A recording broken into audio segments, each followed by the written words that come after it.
नमस्कार, आप देख रहे हैं हमारा खास कार्यक्रम लोकतंत्र। आपके साथ में हूं घनश्याम उपाध्याय। लोकतंत्र में आज बात करेंगे राम के सहारे की।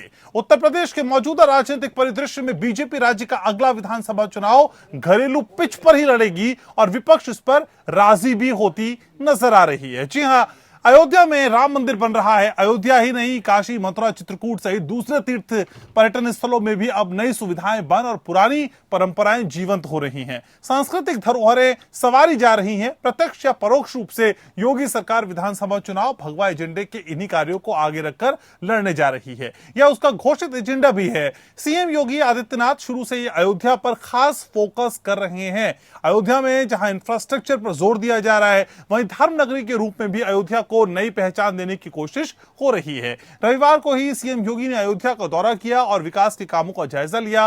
उन्होंने संतों से भी मुलाकात की थी। विपक्ष बीजेपी की काट खोजने के बजाय खुद भी इसी भगवा पिच पर चुनावी खेल खेलने को आतुर है। बीएसपी ने ब्राह्मण सम्मेलन अयोध्या से शुरू किया और भव्य राम मंदिर बनाने की बात कही। बीएसपी दूसरे चरण का आगाज मथुरा, तीसरे चरण का वाराणसी, चौथे चरण का चित्रकूट और पांचवें चरण का बुद्ध की भूमि से करेगी। सपा भी ब्राह्मणों को साधने में जुटी है और वो भी ब्राह्मण सम्मेलन करेगी। समाजवादी और बहुजन समाज पार्टी मुस्लिम वोटों के ध्रुवीकरण के बिना कभी सत्ता तक नहीं पहुंच सकी। आजकल इनके मामले में पूरी तरह से वो मौन है। अब दलित और ब्राह्मण गठजोड़ के फायदे दिख रहे हैं। कांग्रेस भी अपनी खोई हुई जमीन तलाशने में जुटी है। प्रियंका गांधी अयोध्या में कथित जमीन घोटाले समेत कई मुद्दों पर हमलावर है, लेकिन जनेऊ पॉलिटिक्स को लेकर कांग्रेस में कोई बड़ी सुगबुगाहट फिलहाल नहीं है। कांग्रेस के पास अभी कोई बड़ा ब्राह्मण नेता भी नहीं है। सवाल यह है कि राम का नाम लेकर ब्राह्मणों को साधने से किसका बेड़ा पार होगा? क्या यूपी की सियासत बदल रही है? क्या इस बार भगवा एजेंडे के इर्द गिर्द सियासी बिसात बिछेगी? पूरी पड़ताल करेंगे, लेकिन उससे पहले इसी से जुड़ी एक रिपोर्ट आपको दिखाते हैं।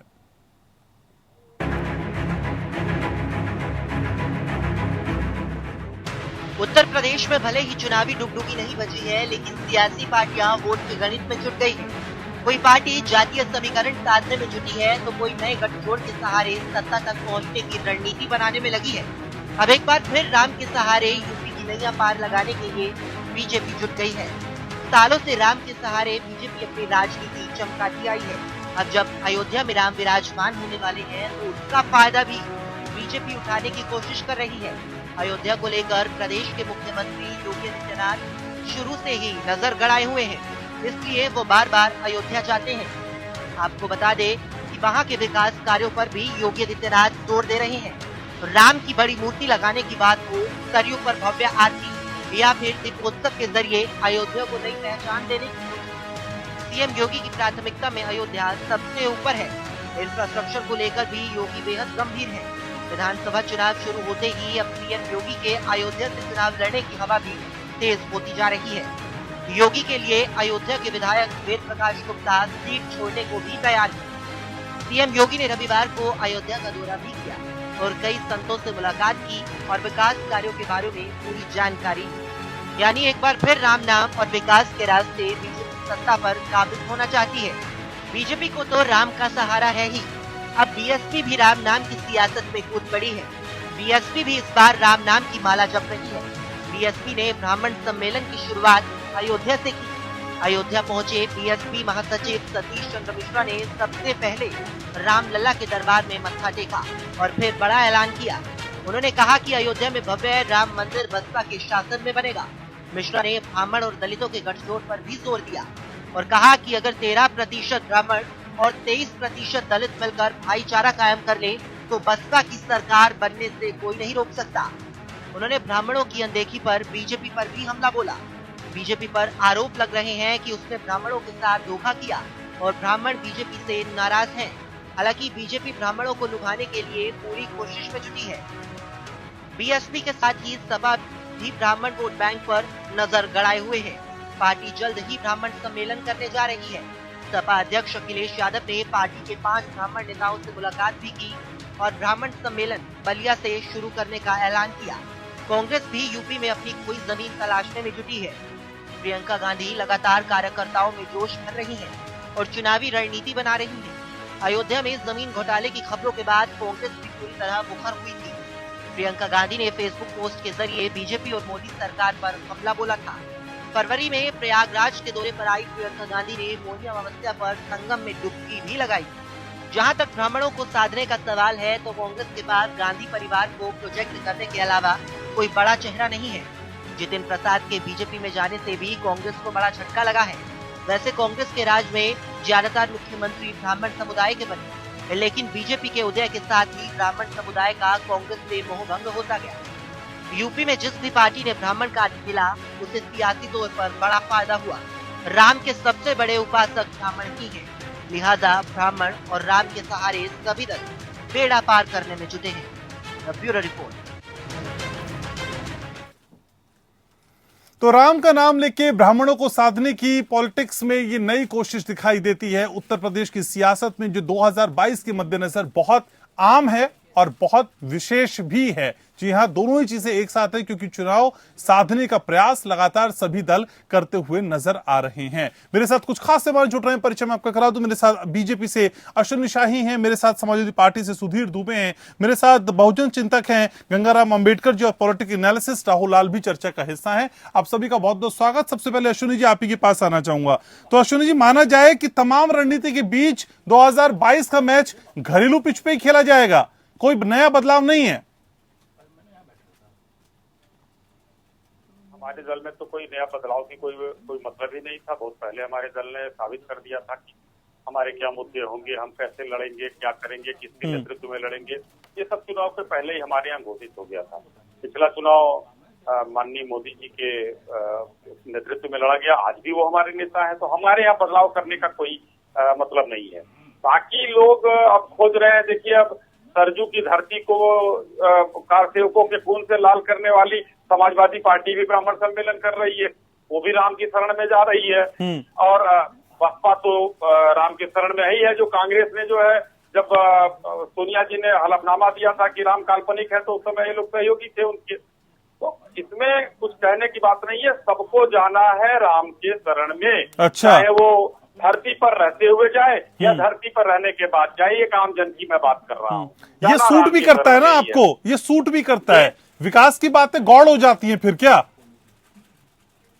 अभी तो विकास का मुद्दा ही नहीं आया। अभी तो मैंने शुरू किया और आपने जो है, यानी कि मतलब ऐसा कोई नूरा कुश्ती है क्या समाजवादी पार्टी और भाजपा और मीडिया और सबके बीच में? ऐसा तो है नहीं। हमको तो अपनी पूरी बात कहने दिया जाए, लोकतंत्र है, कुछ बोलने दिया जाए। मैं यही समझ, देखिए सर, आप लच्छेदार, सर आपसे बेहतरीन लच्छेदार बातें कोई नहीं करता, मुझे पता है सर, आप भी अच्छे से समझते हैं, लेकिन अपने लच्छों में मुझको मत फंसाइए सर। सुबह से शाम तक हम भी यही काम कर रहे हैं। लेकिन मुझे ये बता दीजिए, राम के नाम के आगे क्या विकास की बातें गौड़ हो जाएंगी? उनपे तवज्जो नहीं दी जाएगी? क्या उसको एजेंडा नहीं बनाया जाएगा? कहना जो चाह रहा था, देखिए, कहना जो चाह रहा था वो फ्लो टूट गया, फिर से फ्लो बनाना पड़ेगा। मैं आपको बता रहा हूँ सर, बिना संदर्भ प्रसंग के आगे बातचीत करिए सर। टीवी में बैठे हैं सर, इतना समय नहीं दे पाऊंगा, आगे बढ़ना होगा।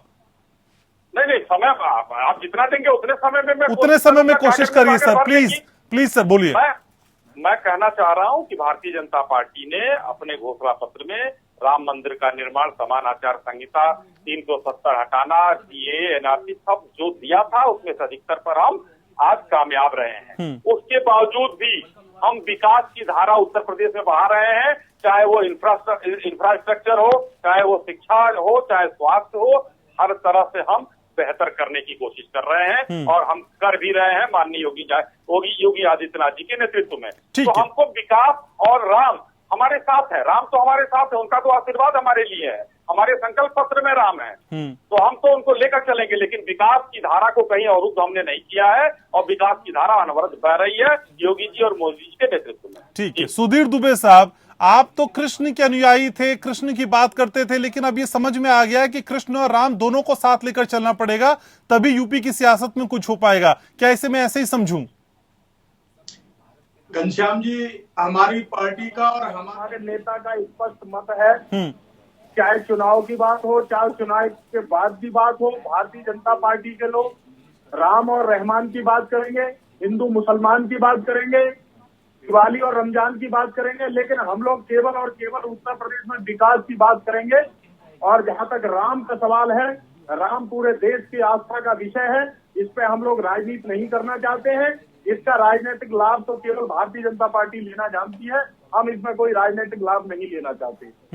जहां तक हमारे भारतीय जनता पार्टी के प्रवक्ता भी इस बात को कह रहे थे कि हमने जो है ना, हमारे एजेंडे में था राम मंदिर का मुद्दा, लेकिन इनको मैं पूछना चाहता हूं, आपके एजेंडे में राम मंदिर का मुद्दा था, तो ये राम मंदिर जो बन रहा है, ये किसके आदेश पे बन रहा है? इसका क्यों आप राजनीतिक लाभ लेना चाहते हो? जब सारे लोग सभी इस बात के लिए तैयार हो गए थे कि माननीय उच्चतम न्यायालय का जो भी फैसला आएगा उसको सभी लोग मानेंगे, और माननीय उच्चतम न्यायालय का फैसला आया, उसको देश ने स्वीकार किया। आप इसका राजनीतिक लाभ क्यों लेना चाहते हैं?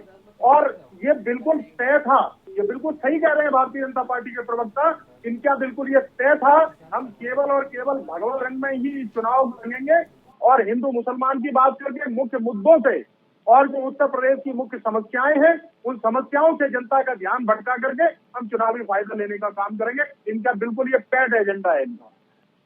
मेरे साथ गंगाराम जी भी हैं। गंगाराम जी, ब्राह्मण सम्मेलन में हमने देखा कि आपका नीला रंग बहुत कम पड़ गया या कहीं फीका पड़ गया बनिस्बत भगवा रंग के। क्या नीला रंग की जगह अब भगवा रंग अख्तियार करने जा रहे हैं? अब भगवा रंग की शरण में है बहुजन समाज पार्टी भी पूरी तरीके से? नेता जो है पुरुषोत्तम राम की शरण में जा रहे हैं और भगवान राम जो है संविधान की शरण में उनको न्याय मिला है। जहाँ तक सवाल उठता है कि उत्तर प्रदेश में क्योंकि चुनाव बहुत जल्दी होने वाले हैं, धर्म, जात, मजहब और आस्था की राजनीति का बोलबाला बढ़ेगा। और जहाँ तक सवाल उठता है कि ब्राह्मण समाज, कम से कम ब्राह्मण समाज ने अपनी एक हैसियत बनाई है कि आज सारे राजनीतिक दलों को ऐसा लगता है कि ब्राह्मण समाज के बगैर सत्ता नहीं मिल सकती है, क्योंकि ब्राह्मण समाज ने अपनी काबिलियत के बल पर परजावट की उन तमाम जातियों को अपने साथ लामबंद करने की एक क्षमता दिखाई है। तो आज तमाम राजनीतिक पार्टी उस वोट के लिए ललायत नजर आ रहे हैं। दूसरी तरफ उत्तर प्रदेश में जो तमाम जो जुनूनी और बुनियादी मुद्दे हैं वो पीछे छूट रहे हैं। विकास के मुद्दे पीछे छूट रहे हैं, कानून व्यवस्था का मुद्दा पीछे छूट रहा है, चिकित्सा का मुद्दा और शिक्षा का मुद्दा पीछे छूट रहा है। धर्म एवं आस्था के नाम पर पूरे उत्तर प्रदेश में माहौल पैदा करने की कोशिश की जा रही है, जो प्रदेश की जनता के लिए सरासर अन्याय है।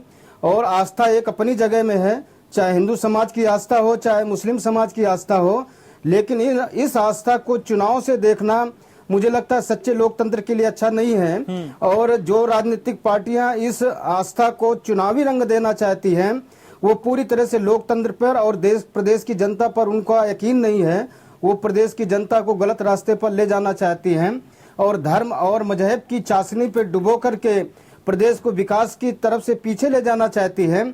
इसका हम लोग कड़े शब्दों में निंदा करते हैं। पर ऐसा क्यों कि बीजेपी या समाजवादी पार्टी राम का नाम ले तो वो आउट ऑफ ट्रैक है, बहुजन समाज पार्टी अगर राम का नाम ले तो फिर वो ब्राह्मणों के भी हित में काम करती है, वो सर्वजन की बात करती है, ऐसा क्यों सर? देखिए, सियासत है, सियासत में दूध पीने वाले दारू पीने लगे, दारू पीने वाले दूध पीने लगे, जस्ट उल्टा हो गया। जो दूध पीने वाले लोग थे उनकी बोतलों पर शराब दिखने लगी और शराब पीने वालों ने दूध धारण कर लिया है। जिन्होंने दूध धारण किया है उनकी हुकूमत प्रदेश के अंदर है। और जो क्योंकि भारतीय जनता पार्टी तो चाहती है कि कुछ जातियों तक कुछ पार्टियां सिमट जाएं, जिसके कारण बहुसंख्यक जातियों का आकर्षण उनकी तरफ बढ़ जाए। और यही काम उनसे लड़ने वाले जो दल हैं वो पूरी तरह से उत्तर प्रदेश में जाति की चाशनी पर डूब रहे हैं। और जाति की चाशनी में डूबने के कारण उनसे दूसरी तमाम जातियां, उनका मोह भंग हो रहा है। भारतीय जनता पार्टी ने मानो कांसीराम जी का फार्मूला तैयार कर लिया है कि जिसकी जितनी संख्या भारी उसकी उतनी हिस्सेदारी।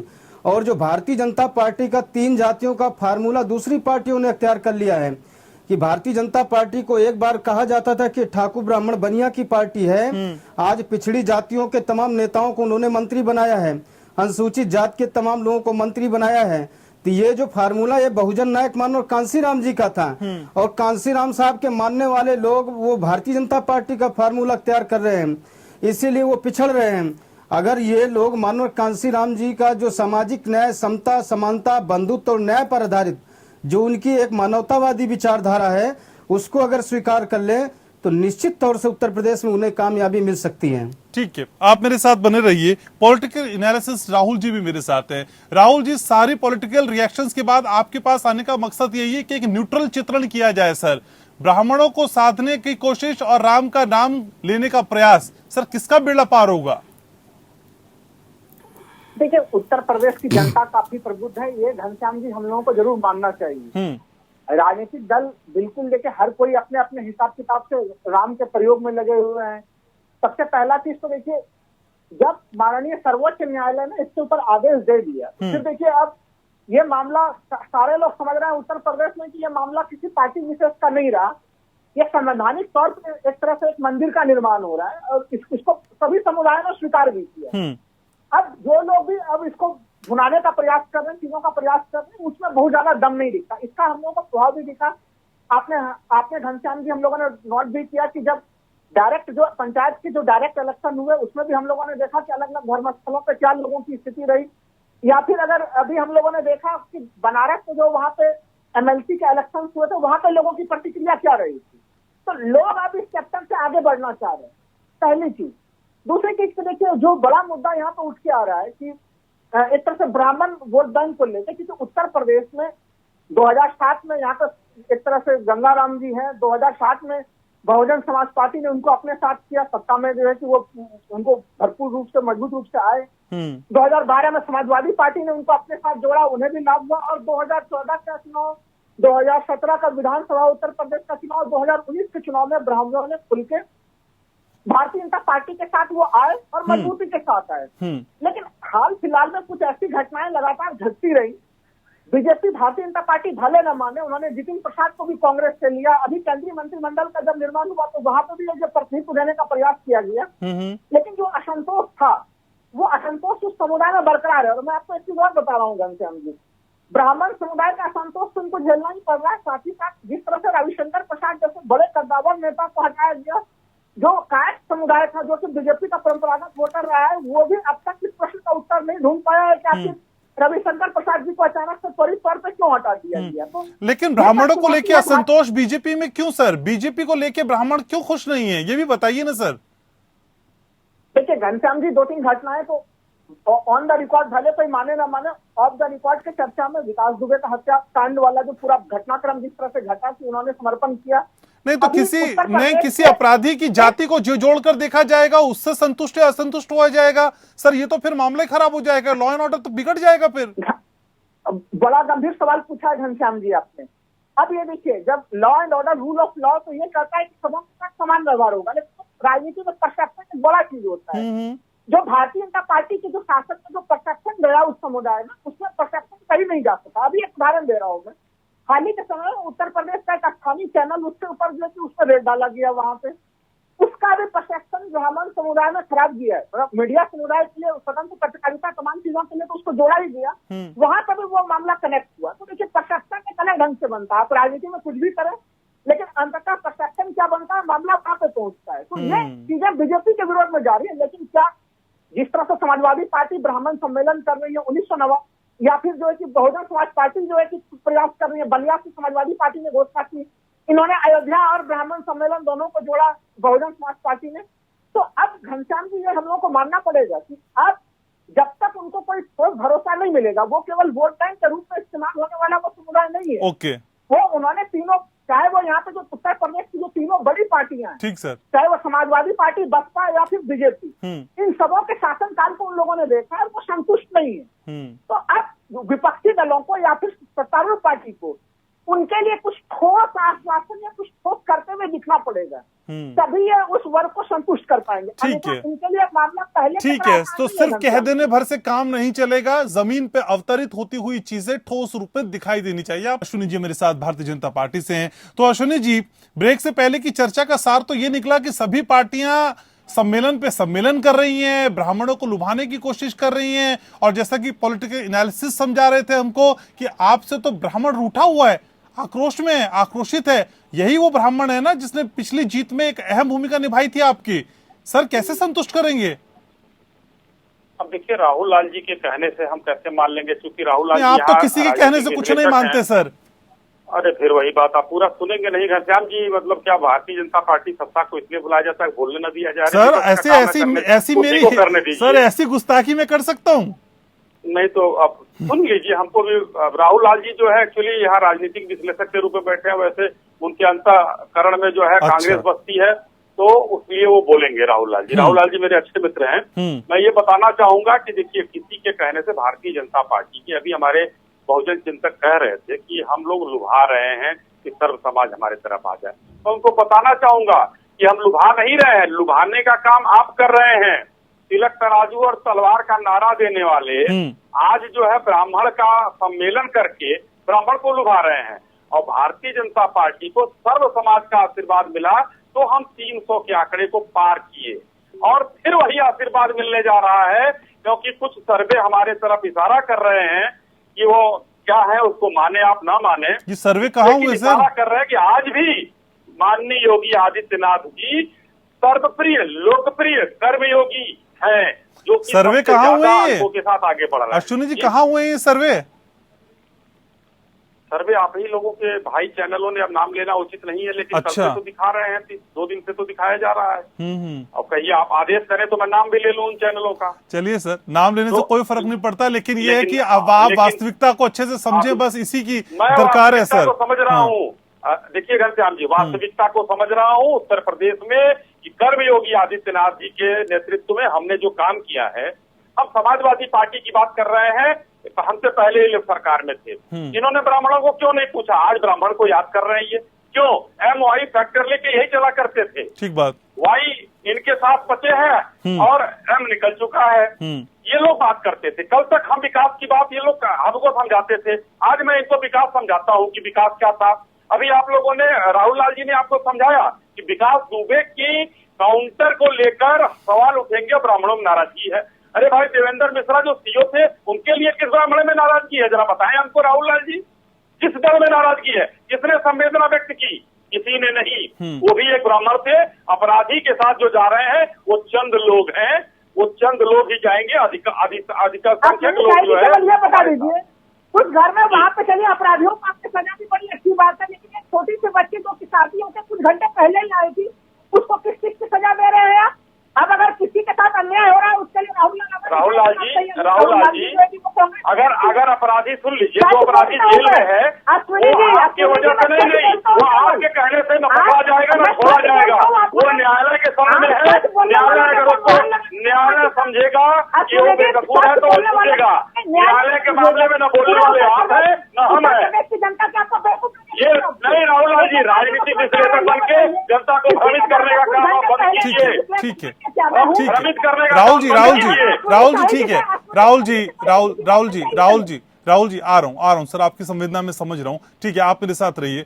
मेरे साथ अश्विनी शाही भी, मेरे साथ सुधीर दुबे भी हैं। दुबे साहब, असल में जो मंदिरों के दौरे का ट्रेंड चला है, इस दौरे में आप कहाँ पे खुद को पाते हैं? क्योंकि कोशिशें तो आपने भी की हैं, पार्टी मुख्यालय में परशुराम जयंती का कार्यक्रम आपने करवाया, तो कुछ कोशिशें तो आपकी तरफ से भी हो रही हैं। देखिए, हमने केवल परशुराम जयंती का कार्यक्रम नहीं कराया। अच्छा। आपको याद होगा कि जिस समय माननीय नेताजी मुख्यमंत्री थे, उन्होंने हमारे आराध्य भगवान परशुराम जी के जन्मोत्सव पर राजकीय अवकाश घोषित किया, लेकिन भारतीय जनता पार्टी जब उत्तर प्रदेश में सरकार में आई तो इन्होंने सबसे पहला काम उस अवकाश को खंडित करने का किया। उसके अलावा हम लोगों ने भगवान परशुराम जी की मूर्ति प्रत्येक जिले में लगाने का ऐलान किया, और उत्तर प्रदेश के अंदर, लखनऊ के अंदर हमने विश्व की सबसे बड़ी भगवान परशुराम जी की मूर्ति लगाने का ऐलान किया। और जहां तक ब्राह्मणों के उत्थान की बात है, आज उत्तर प्रदेश में कौन नहीं जानता है कि इनकी ठोको नीति, आज ये चैनल पे बैठ के भी बोल रहे हैं, विकास दुबे को इन्होंने अपराधी ठहरा दिया और न्यायालय में जाने से पहले ही इन्होंने ठोक दिया। उत्तर प्रदेश के मुख्यमंत्री विधानसभा के अंदर आपने तो सुरक्षा दिया था उसको, तो आप अपराधी नहीं मारते थे। हमारी पुलिस के नजर में जो उत्तर प्रदेश की पुलिस है, उसके नजर में अपराधी था, वो ठोका गया। पुलिस के ऊपर आक्रमण किया, उसने ठोक दिया गया। आपके आधे से ज्यादा MLA इस तरह से तो अपराधी है, जिनका अपराध सिद्ध नहीं हुआ, और आप अपराधी खड़े देते। अरे आप अरे भाई, 5 साल आपकी सरकार थी, उसके पहले वो MLA जो है यही के उत्तर प्रदेश के निवासी थे, आपने बंद कर दिया होता उठा के। आपने उठा के बंद कर दिया होता, वो सारे लोग यही के थे, कहीं बाहर से नहीं आए थे सुनील जी। अपराधी आपने न्यायालय में पहुंचने से पहले ही सिद्ध कर दिया, और किस तरीके से जेल से छूटा भारतीय जनता पार्टी की सरकार आते ही सर एक एक करके बोल लीजिए प्लीज, एक एक करके बोल लीजिए सर, बात समझ में आ पाएगी, बात समझ में आएगी। अश्विनी जी दुबे साहब को एक बार बोलने दीजिए, फिर मैं आपके पास आ जाऊंगा। दुबे साहब बात पूरी करिए। अश्विनी जी थोड़ा सा सुनना भी सीख लीजिए। बोलिए सर। अब उत्तर प्रदेश में आप जिस तरीके से मुख्य मुद्दों से भटका रहे हैं जनता को, उत्तर प्रदेश के लोग और खास करके ब्राह्मण समाज प्रबुद्ध वर्ग है, वो अच्छी तरह से जान गया है कि आपने 4.5 वर्षों में कितना बड़ा ब्राह्मणों का सम्मान किया है। आप आंकड़े उठा करके देख लीजिए, घनश्याम जी 500 से ज्यादा ब्राह्मण व्यक्तियों की हत्याएं हो चुकी हैं, परिवार के परिवार उजाड़े जा चुके हैं और घरों में आग लगाई जा चुकी है, और ये ब्राह्मण की बात आज चुनाव में फायदा लेने के लिए कर रहे हैं।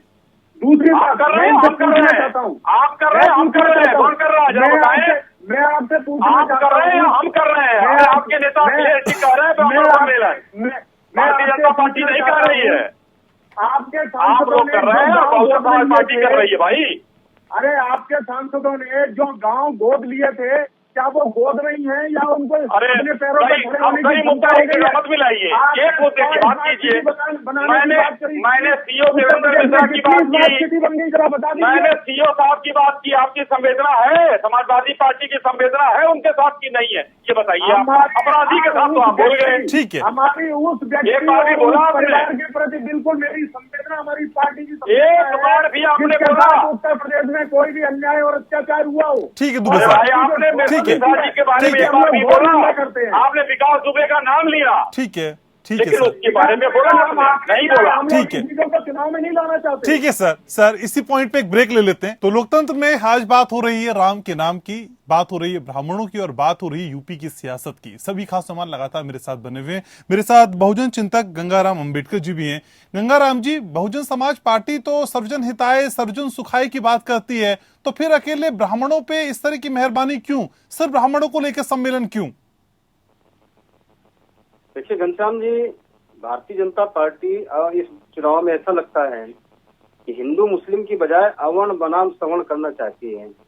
जैसा कि आपको याद होगा कि उत्तर प्रदेश में या देश में जब पार्लियामेंट के चुनाव हुए थे तो उत्तर प्रदेश में 3 जातियां, मतलब 3 वर्ग एक साथ खड़े थे, बाकी सारे वर्ग एक साथ खड़े थे। तो मुझे लगता है कि जेपी को शायद ये यकीन है कि ब्राह्मण समाज उनसे दूर जाने वाला नहीं है, लेकिन फिर भी क्योंकि ब्राह्मण समाज के खिलाफ जो और तमाम जातियां जो ब्राह्मण समाज को पसंद नहीं करती हैं, ऐसी जातियां उनके पाले में फंसी रहे, उनके साथ फंसी रहे, इसलिए उन्होंने ब्राह्मण समाज को ही मुद्दा बना दिया है। ब्राह्मण समाज अब चुनावी मुद्दा हो गया है। पहले भगवान परशुराम चुनावी मुद्दा हुआ करते थे, अब उनके अनुयायी चुनावी मुद्दा हो गए हैं। तो ये जो इस तरह के हथकंडे ये चुनाव को देख करके पूरे प्रदेश में किए जा रहे हैं, तो बहुजन समाज पार्टी इस तरह का हथकंडा अपना रही है, आप ये कह रहे हैं सर? देखिए ऐसा है कि मैं किसी पार्टी के बारे में नहीं कह रहा, मैं तो चुनावी विश्लेषण के बारे में बोल रहा हूँ। सर आप बहुजन चिंतक के तौर पे मेरे शो पे है ना सर, थोड़ा बताएंगे तो कम से कम बहुजन समाज पार्टी की स्ट्रेटेजी के बारे में। क्या वाकई सर्वजन हिताय बहुजन सुखाय के एजेंडे से हट गई है बहुजन समाज पार्टी और सिर्फ ब्राह्मण याद आ रहे हैं? घनश्याम जी, उत्तर प्रदेश की सियासत जाति पर आधारित है।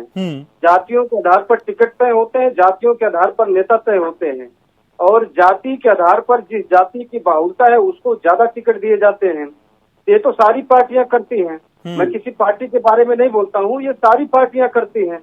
लेकिन जहाँ तक सवाल है कि ये जातिवाद, ऊंच नीच, गैर बराबरी, आरक्षण का विरोध, संविधान का विरोध, वो ज्यादातर संविधान पे यकीन रखने वाले जो लोग हैं, जो उसका विरोध करेगा तो वो उनसे दूर जाएगा। तो जब संविधान का विरोध करने वाले, आरक्षण का विरोध करने वाले, जातिवाद का बढ़ावा देने वाले जिस पार्टी के साथ खड़े होंगे, तो जो उससे प्रेरित जातियां हैं स्वाभाविक उसके साथ नहीं रहेंगी। तो भारतीय जनता पार्टी को ये कहने का हो जाएगा कि जो ब्राह्मण समाज है भाई वो इन पार्टियों के साथ खड़ा हुआ है, इसलिए अन्य जातियां उनके साथ आ जाएं। अच्छा। और बहुसंख्यक मात्रा में आ जाएं ताकि उत्तर प्रदेश में जो विधानसभा के चुनाव में उनको राजनीतिक फायदा मिल जाए। तो इस तरह की जो हथकंडे पूरी तरह से सियासत चल रही है, कुछ पार्टियां उसको समझ नहीं पा रही हैं। कुछ लोगों को लगता है कि हमारे लिए बेहतरीन मुद्दा मिल गया, ये मुद्दा नहीं है। ये अपने लिए एक बड़ी मुसीबत है, क्योंकि अगर कोई भी व्यक्ति जाति की राजनीति करेगा तो उत्तर प्रदेश की सियासत में फ्लॉप हो जाएगा। और जो भी एक जाति का झंडा तान के चलेगा, उत्तर प्रदेश की जनता उसको नकार देगी। जो तमाम जातियों को लेकर चलेगा, तो एक झंडे की टैगिंग किसी भी पार्टी के लिए नुकसान पहुंचा सकती है। बहुजन चिंतक हैं गंगाराम अंबेडकर जी वो बता रहे हैं। राहुल लाल जी भी मेरे साथ हैं। राहुल जी, इस पूरे सीन में असल में कांग्रेस की स्थिति को जरा समझाइए, क्योंकि कांग्रेस से मेरे साथ कोई है नहीं। सर, ये माना जाए कि सॉफ्ट हिंदुत्व और जनेऊ पॉलिटिक्स को लेकर भी कांग्रेस अभी हमलावर हो सकती है। कांग्रेस की स्थिति इसके मद्देनजर आप कहाँ पाते हैं सर? देखिए, कांग्रेस के मामले पर अगर उत्तर प्रदेश हम लोग देखें तो इस तरह से कांग्रेस यहाँ पे उसके राजनीतिक जनाधार जो है विशेषकर उत्तर प्रदेश में नहीं। हम लोगों ने देखा था कि 2017 में जिस तरह से कांग्रेस और समाजवादी पार्टी दोनों मिलकर इलेक्शन लड़े थे और उसमें फिर समाजवादी पार्टी को भी काफी नुकसान हुआ। समाजवादी पार्टी ने पहले ही घोषणा कर दी कि वो किसी बड़े पार्टी के साथ जो है कि वो गठबंधन नहीं करेगी। तो एक तरह से देखिए, यहाँ पे सिवाय प्रियंका गांधी के बड़े चेहरे के अलावा उनके पास कोई मामला भी नहीं है। एक तरह से हम लोग अगर यहाँ पे देखें तो एक तरह से बहुजन समाज पार्टी की तरफ से स्पष्ट है कि मायावती जी मुख्यमंत्री को उम्मीदवार होंगी। बीजेपी की तरफ से मामला स्पष्ट हो चुका है कि फिर से योगी आदित्यनाथ ही मुख्यमंत्री के उम्मीदवार होंगे। यहाँ पे समाजवादी पार्टी ने भी बिल्कुल अखिलेश यादव को चेहरा बना दिया है। तो कांग्रेस के साथ आप देखेंगे कि वो उस जगह पर भी एक समस्या बनी हुई है। हालांकि कांग्रेस लंबे समय से अगर उत्तर प्रदेश की राजनीति में देख रहे हैं तो स्वच्छ हिंदुत्व की राजनीति करते हुए वहां पे नजर आती है। सर, मुख्यमंत्री का चेहरा कौन होगा ये तो बात की बात है ना सर। वो इस जंग में हैं भी या नहीं है ये भी तो बड़ी बात है। उनकी एग्जिस्टेंस को आप प्रासंगिक मानते हैं क्या सर? अभी स्थिति इस कांग्रेस की आपको ऐसी लगती है? देखिए, मैंने पहले घनश्याम जी कहा कि कांग्रेस का कोई विशेष जो है कि उत्तर प्रदेश के चुनाव में कोई प्रभावी बहुत भूमिका नजर नहीं आ रही है कांग्रेस की। तो ये तो बिल्कुल देखिए, अगर आप उत्तर प्रदेश के चुनाव को अगर देखें, अगर जो मैं अपने नजर से देख रहा हूँ, यहाँ पे एक तरह से बीजेपी और समाजवादी पार्टी पहले नजर आ रही थी। अब पिछले कुछ समय से जिस तरह से बहुजन समाज पार्टी ने अपनी एक्टिविटी दिखाई है तो थोड़ी वो अब नजर आ रही है। नहीं तो वो भी लंबे समय तक विपक्ष की भूमिका में एक तरह से बहुजन समाज पार्टी भी नजर नहीं आ रही थी। घनश्याम जी, एक तो ये तो राजनीति की स्थिति है। एक पॉइंट जो मैं कहना चाह रहा हूँ कि देखिए, आरोपी और अपराधी ये दोनों दो शब्द। पहले की देखिए, अश्विनी जी बड़ी सुविधानुसार दोनों शब्दों का प्रयोग करते रहते हैं। उन्होंने देखिए पहले ही जैसे कि आरोपी विकास दुबे को अपराधी भी मान लिया, सजा भी दे दिया, चलिए बड़ी अच्छी बात है।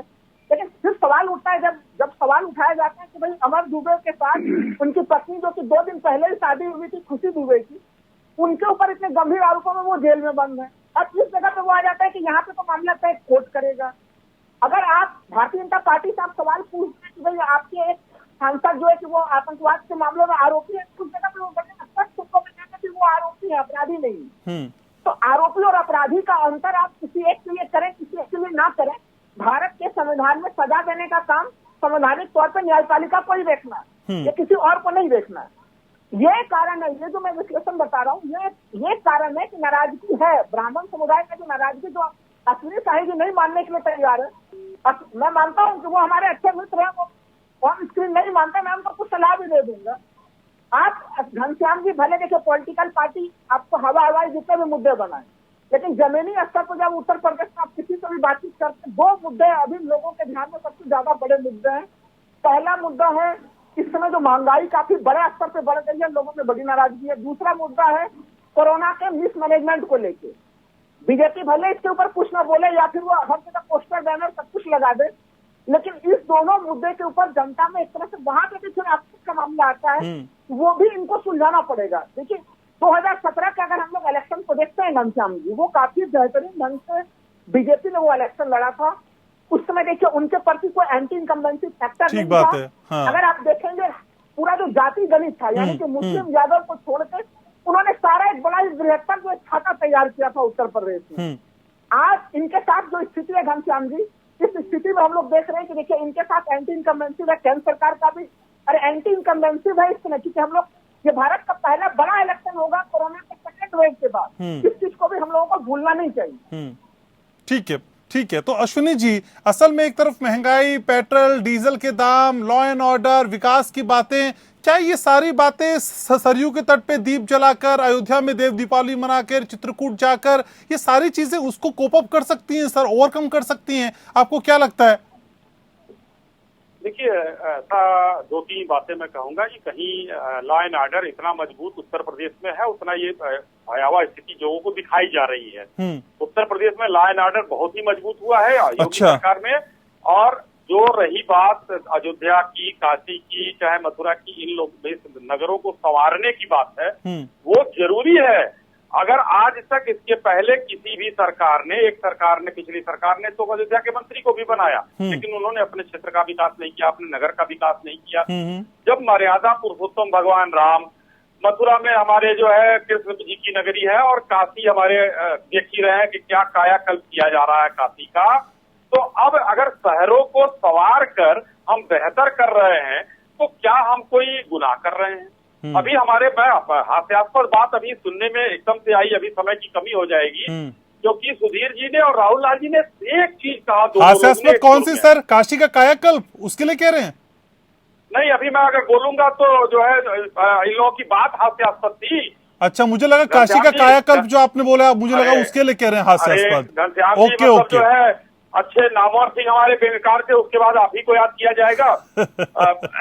मेरा ये कहना है कि अभी जो है दोनों लोगों ने एक बात बोली, विकास दुबे को इन लोगों ने इनोसेंट बता दिया कि उसको गलत मारा गया, लेकिन फिर वही 7-8 पुलिस वालों को मारने वाले विकास दुबे को इन लोगों ने अपराधी नहीं माना, और उन दुबे जी के परिवार के प्रति कोई संवेदना नहीं व्यक्त की। और दोनों लोगों ने कहा विकास दुबे को इन्होंने मार दिया, न्यायपालिका को ये देना है। अरे भाई, वो आ रहा था, अपराधी था, उसने पुलिस के ऊपर अटैक किया, उसकी जांच मजिस्ट्रेट कर रहा है, मारा गया।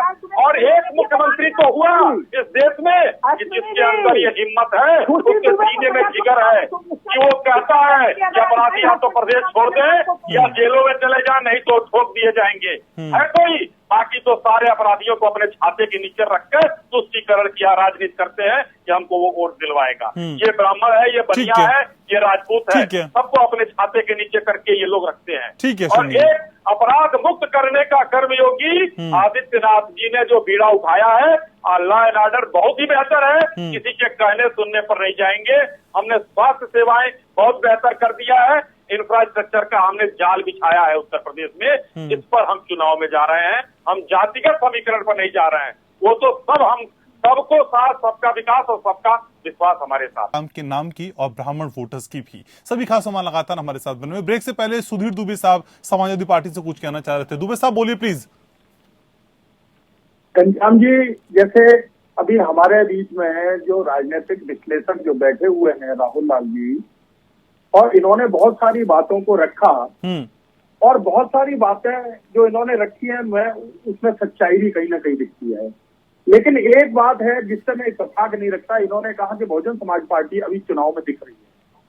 तो उत्तर प्रदेश के अंदर ये सभी लोग जानते हैं कि किस तरह से बहुजन समाज पार्टी का जो मूल वोट बैंक है, जो दलित वोट जिसके आधार पे बहुजन समाज पार्टी राजनीति करती थी, वो मूल वोट बैंक इनका खिसक चुका है। किस तरह से लोगों को ये पता चल गया कि बहुजन समाज पार्टी किस तरह से वोटों को बेचने का काम करती है, और जिस तरह से आज उत्तर प्रदेश की राजनीति में बहुजन समाज पार्टी भारतीय जनता पार्टी की बी टीम के रूप में काम कर रही है। ये सब लोगों को समझ में आ गया है कि उत्तर प्रदेश में भारतीय जनता पार्टी को सत्ता से हटाने का काम केवल और केवल समाजवादी पार्टी कर सकती है। कैसे कर सकती है, ये भी समझाते चलिए। आज उत्तर प्रदेश में जनता के जो मुख्य मुद्दे हैं, जो उत्तर प्रदेश की मूलभूत समस्याएं हैं, इनसे पिछले 4.5 वर्षों में केवल और केवल समाजवादी पार्टी लड़ी है। उनके लिए आवाज उठाने सर, आपसे खुलकर तो कांग्रेस बोलती है, आप तो खुलकर भी नहीं बोलते हैं। मुझे बताइए ऐसा कोई प्रोटेस्ट जो खुलकर आपने किया हो? आपसे ज्यादा आक्रामक कांग्रेस रहती है सर प्रदेश में।